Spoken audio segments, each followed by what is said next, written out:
Hi everyone. Today we will be covering a sonnet named Shakespeare by Matthew Arnold. In this sonnet, Arnold has described Shakespeare as a mysterious figure whom critics down the ages have failed to understand. Shakespeare is a mystery. We know practically nothing about him. But nobody challenges the view that he was a great genius. But we don't know how he possessed this genius. There are a few critics like Mrs. Gallup, John Hart, Donning Lawrence, who have sometimes even doubted the existence of Shakespeare. Some critics even said that Shakespearean works are actually written by Bacon, Marlowe, and a host of other playwrights. For centuries, Shakespeare has been questioned, denigrated, refined, restored, and worshipped. But the enigma remains. The poem was written in the year 1844 and published in 1849. It is written in the form of a sonnet, which is a poem of 14 lines to give tribute to Shakespeare's work, who was famous for his sonnets and plays. The structure of the sonnet is partly Petrarchan and partly Shakespearean.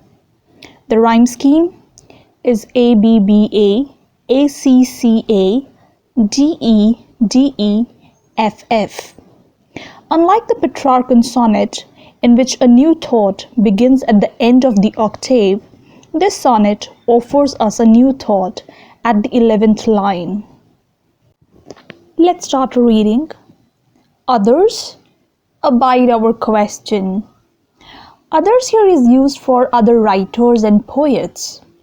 And abide our question, all those writers and poets, they satisfy our curiosity, they answer our question or stand the test of the scrutiny of readers and critics. We know practically everything about them, but our knowledge of Shakespeare is very limited. While other writers, when we want to know something about them, we have enough material to satisfy our curiosity. But Shakespeare remains mute and he refuses to answer our every question. Thou art free, right? So Shakespeare is a mysterious figure and is beyond our knowledge and comprehension. We ask and ask. Readers and critics, for centuries, they have been toiling to throw light on Shakespeare's life, his plays, his poems, and all his works. But their efforts have proved unsuccessful. Shakespeare still remains shrouded in mystery. Thou smilest and art still. Right, so Shakespeare refuses to satisfy our curiosity and smiles an enigmatic smile like Mona Lisa. Outtopping knowledge.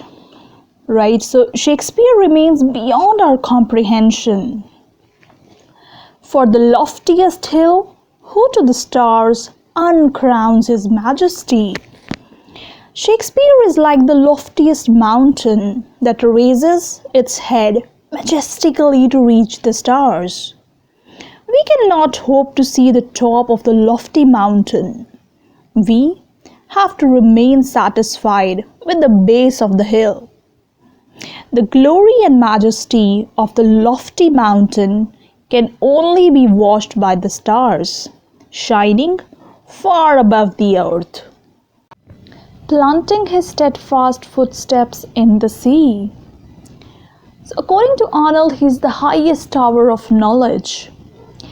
We cannot understand his mysterious artistic quality as it is very deep like the bottom of the sea, making the heavens of heavens his dwelling place.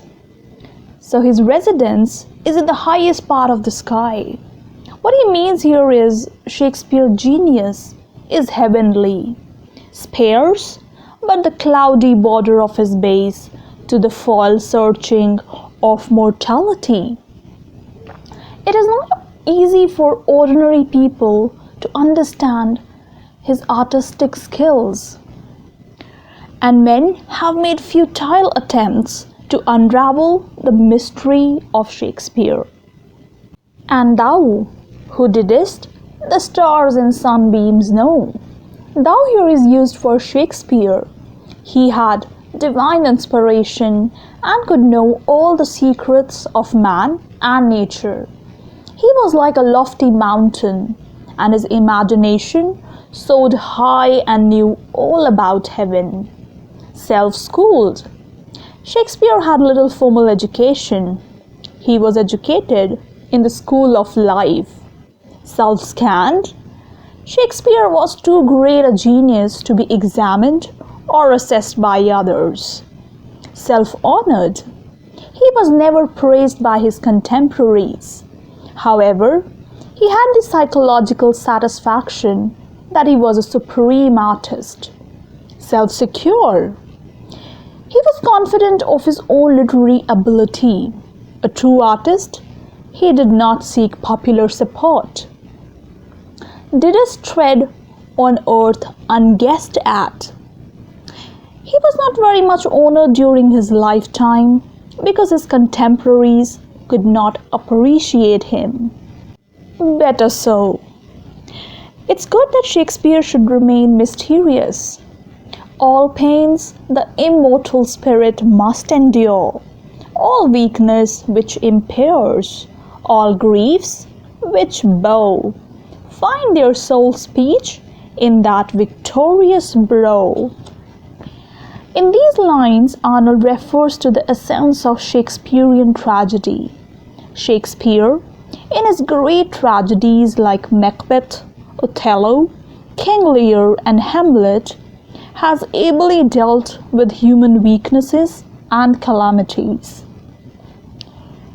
He has depicted the various human experiences, and it is quite likely that while writing these tragedies, he himself had to go through a lot of sufferings.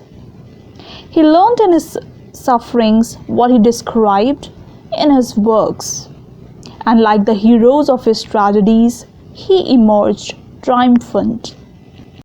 That's all for today's video. I hope you enjoyed the explanation.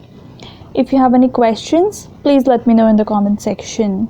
If you're new to the channel, don't forget to subscribe and click that notification bell so that you can be notified of my upcoming videos. Thank you so much for watching.